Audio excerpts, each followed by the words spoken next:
तो मुझे चिंता ये हो रही है कि इतने दिन तक मैं ऐसे ही कैसे खड़ा रहूंगा, इसलिए मेरे चेहरे पर उदासी आ गई। तो भीष्म पितामह कहने लगे, स्वामी आपके चेहरे पर उदासी अच्छी नहीं लगती। मैं उत्तरायण में एकादशी वाले दिन इन प्राणों को त्याग दूंगा, लेकिन आपके चेहरे की मुस्कुराहट के लिए ही तो मैं जी रहा हूं। मुझे और कुछ नहीं चाहिए, मुझे केवल तेरे चेहरे की मुस्कुराहट चाहिए। ये है वास्तविक प्रेम, ये है वास्तविक प्रेम। मुझे तेरा उदास चेहरा अच्छा नहीं लगता, मुझे केवल तेरी कृपा चाहिए, तेरा प्रेम चाहिए। आज यहाँ भीष्म पितामह को मुक्ति देकर मेरे स्वामी तो अपने द्वारकापुरी में चले गए हैं और उत्तरा के गर्भ से पुत्र पैदा हुआ है जिसका नाम रखा गया है विष्णुरात। लेकिन ये बच्चा ना हंसता है, ना बोलता है, ना रोता है। अब बोले तो है नहीं क्योंकि छोटा बच्चा है, लेकिन ना तो हंसे ना रोवे। जब ना हंसता है ना रोता है तो भगवान कृष्ण को पता लगा कि मेरी बहन के घर पोतो भय है? तो यहाँ पर छोचिक देवे के लैया आए, और जब छोचिक देने के लैया आए तो यहाँ कहने लगे हैं ने दिखा तो सही सुभद्रा तेरा पोता कैसा है। और जैसे ही भगवान कृष्ण ने अपनी गोदी में लिया तो वो तो पहले तो खिलखिलाकर हंस गया है और बाद में रोने लगा है। खिलखिलाकर क्यों हंसा है? क्योंकि जिन्होंने मेरी गर्भ के अंदर रक्षा की आज उनका साक्षात दर्शन हो रहा है। और रो क्यों रहा है? हे स्वामी मैंने ऐसा कौन सा पाप किया जिसके कारणवश 3 महीने व्यतीत हो गए और 3 महीने के पश्चात आज आपके दर्शन हो रहे हैं। मैंने ऐसा कौन सा पाप कर दिया जो मुझे आपके दर्शन भी प्राप्त नहीं हो रहे? और हम कैसे अभागे हैं, हमें तो दर्शन मिल रहे हो तो भी फुर्सत नहीं है। ये है परीक्षित। और क्यों ना हो ऐसा? क्योंकि भगवान की जिस पर असीम अनुकंपा है, जिसके ऊपर भगवान की असीम अनुकंपा, भगवान का असीम प्रेम है, रो रहा है। हे दीनानाथ, हे भक्तवत्सल, हे कृपा निधान, हे दया के सागर, हे दयालु, हे नाथ, आज रो रहा है। मुझे केवल आपके चरणों की प्रीति चाहिए, मेरे को और कुछ नहीं चाहिए, केवल चरणों की प्रीति। और जहां भक्त का भाव इस उम्मीद में पलट जाए कि स्वामी के चरणों की रज चाहिए, तो फिर कल्याण हो जाता है। उलझी लटे सुलझा जा कन्हैया, मैं तो खड़ी तेरे द्वार। उलझी लटे सुलझा जा रे मोहन, मैं तो खड़ी द्वार। मैं तो खड़ी हूँ, मैं तो खड़ी हूँ, मैं तो खड़ी हूँ, मैं तो खड़ी हूँ, मैं तो खड़ी हूँ, मैं तो खड़ी हूँ, मैं तो खड़ी हूँ, मैं तो खड़ी हूँ। उलझी लटे सुलझा जा रे खाना, मैं तो खड़ी तेरे द्वार। उलझी लटे सुलझा जा रे नैया, मैं तो खड़ी तेरे द्वार।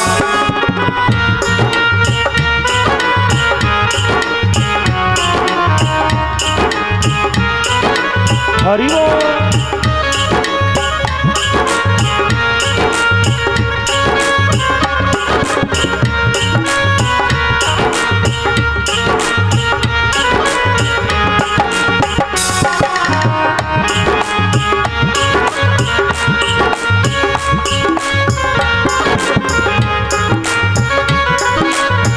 जन्म जन्म की मैं दुखियारी, जन्म जन्म की मैं दुखियारी, जन्म जन्म की मैं दुखियारी, जन्म जन्म की मैं दुखियारी। तेरे बिन मेरा कौन सा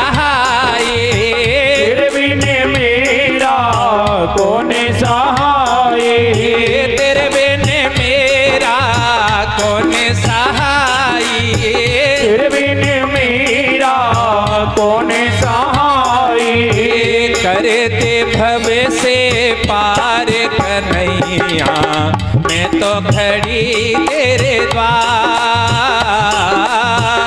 कर दे भव से पार कन्हैया मैं तो खड़ी द्वार।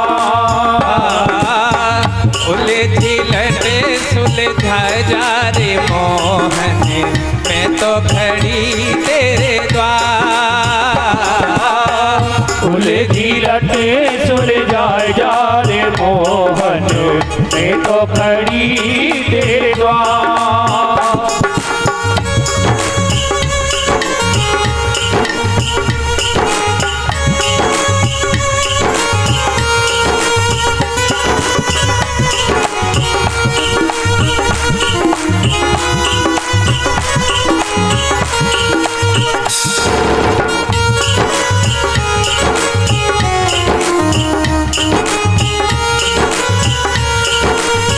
काम क्रोध मद मोह लोभ में, काम क्रोध मद लोभ मोह में, काम क्रोध मद मोह लोभ में, काम क्रोध मद लोभ मोह में। उम्र बीत गई तेरे मेरे में, उम्र बीत गई तेरे मेरे में।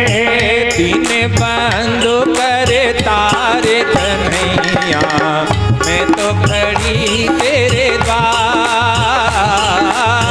दिन बंद कर कारी कन्हैया, मैं तो खड़ी तेरे द्वार। उलझी लटे सुलझा जा रे मोहन, मैं तो खड़ी तेरे द्वार। उलझी लटे सुलझा जा रे मोहन, मैं तो खड़ी तेरे द्वार।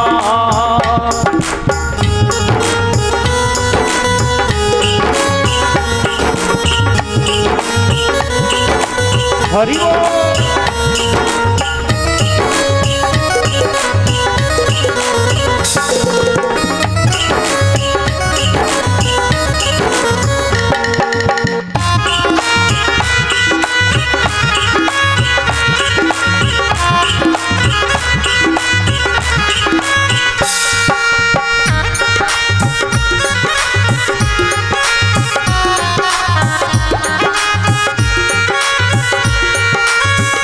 सबके ऊपर तुम रखवाले, सबके ऊपर तुम रखवाले, सबके ऊपर तुम रखवाले, सबके ऊपर तुम रखवाले।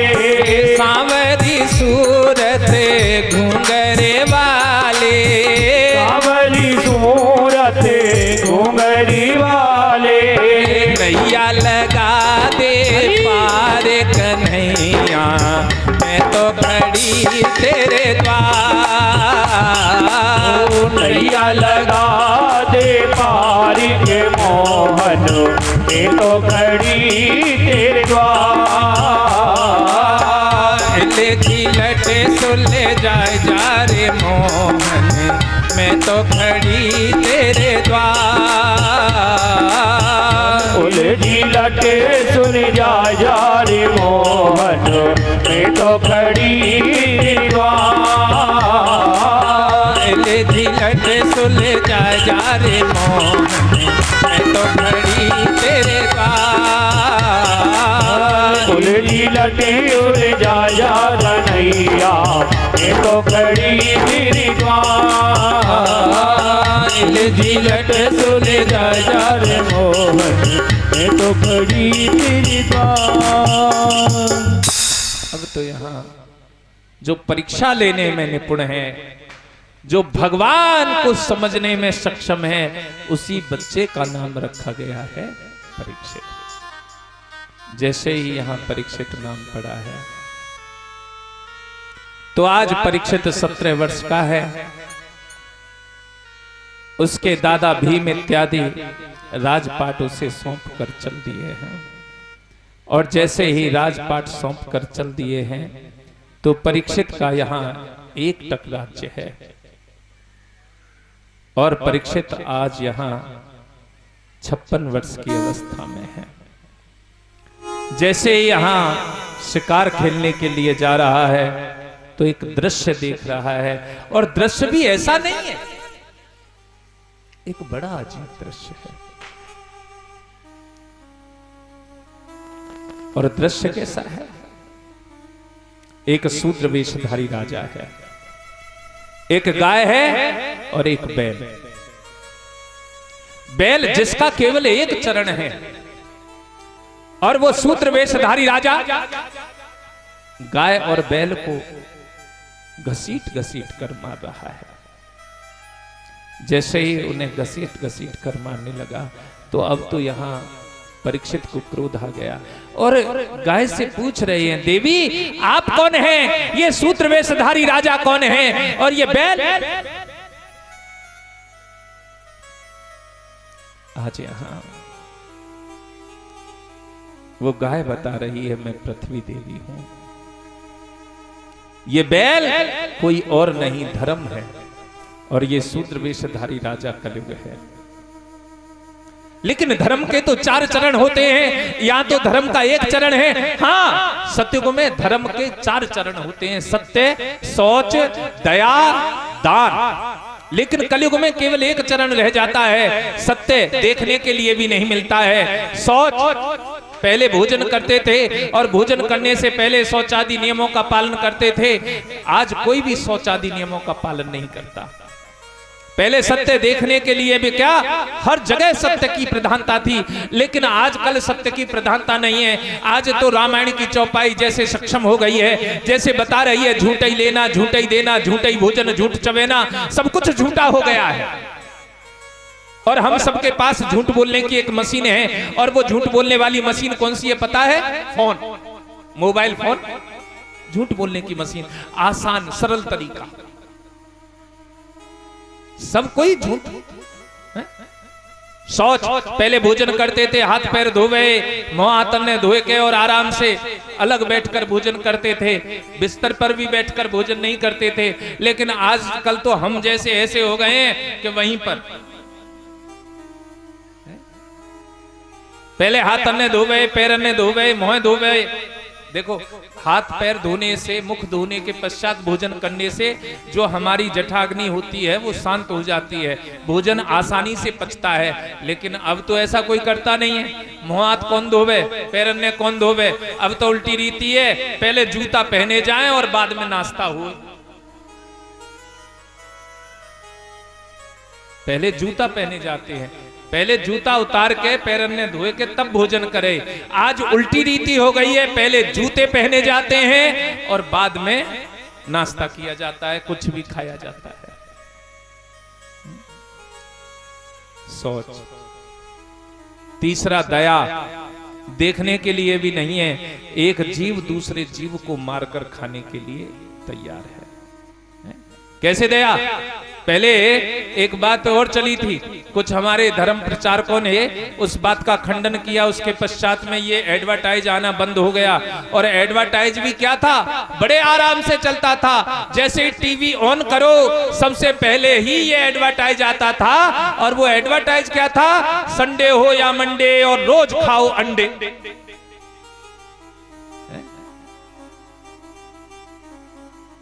इसने पूरे हमारे समाज को दूषित कर दिया, धीरे धीरे धीरे धीरे करके। अंडे के अंदर जितनी कैलोरी होती है उससे ज्यादा कैलोरी केले के अंदर होती है। अंडे में जितनी ताकत होती है, यदि दही के अंदर केले को फेंट दिया जाए और उसमें थोड़ी सी मिश्री मिला दी जाए तो 10 अंडे के बराबर उसके अंदर ताकत होती है। लेकिन भैया करे कौन, खावे कौन? मुंह में तो लग रहा हो वो अंडा। दया तो रही नहीं, और दया होती तो फिर क्या था। एक चरण है दान, दान रूपी चरण, लेकिन दान रूपी चरण भी दान रूपी नहीं रहा है। आजकल दान करना भी आसान नहीं है। वैसे कलयुग में दान की ही विशेषता है। वैसे मैं आप लोगों को तो इस बात को कह नहीं सकता, क्योंकि हमारी गौशाला के जितने भी फाउंडर हैं अधिकतर 90% जौनापुर से हैं। तो इस बात को यहां तो कहना उचित नहीं होगा कि 90% यहाँ के ही फाउंडर हैं जो गौशाला को चला रहे हैं। तो इसलिए इस बात को हर जगह पर तो लागू नहीं किया जा सकता है, लेकिन टीवी के माध्यम से और भी लोग इसे सुन रहे हैं। दान करना बड़ा कठिन है। दान के लिए तत्पर नहीं होते लोग। वैसे तो पैसा उड़ा सकते हैं, लेकिन दान करना बड़ा कठिन है। गुरुदेव कहते थे, मरघटे के जवे हुए तैयारी, टूटे जाए सब नातेदारी, हो जब फटे खोपड़ी डंडे से मरे घट के बीच सोता है, तने रयो न काहू काम को जब हंस विदा होता है। ये तन किसी काम का नहीं रहता। कब तक काम का है? जब तक इसके अंदर प्राणवायु है, और जब ये प्राणवायु निकल जाएगी तो फिर हमारे काम में नहीं आता है। ये तो सच है यारो कि कफन में जेब नहीं होती, और यदि कफन में जेब होती तो सब तय लगाए के धर धर के पहले से ही इंतजाम है जाता।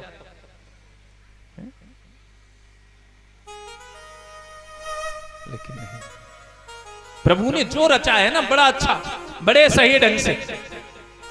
खाली हाथ आया है और खाली हाथ जाएगा, मुट्ठी बांधे आया है और हाथ पसारे जाएगा, और ना कुछ लेकर आया है और ना कुछ लेकर जाएगा। हमारा सब कुछ, हमारे ये वस्त्र, हमने जितने ये आभूषण पहन रखे हैं, जितने श्रृंगार कर रखे हैं, ये कब तक है? जब तक इस शरीर के अंदर प्राण है। और जिस दिन ये प्राण निकल जाएंगे तो फिर क्या हो? मरघट की जब हुई तैयारी, टूट जाए सब नातेदारी। ना कोई रिश्ता रहता है, ना कोई नाता रहता है। फिर तो केवल एक ही रिश्ता है, एक ही नाता है। और वो कौन सा रिश्ता है? ले चलो, ले चलो, जल्दी करो,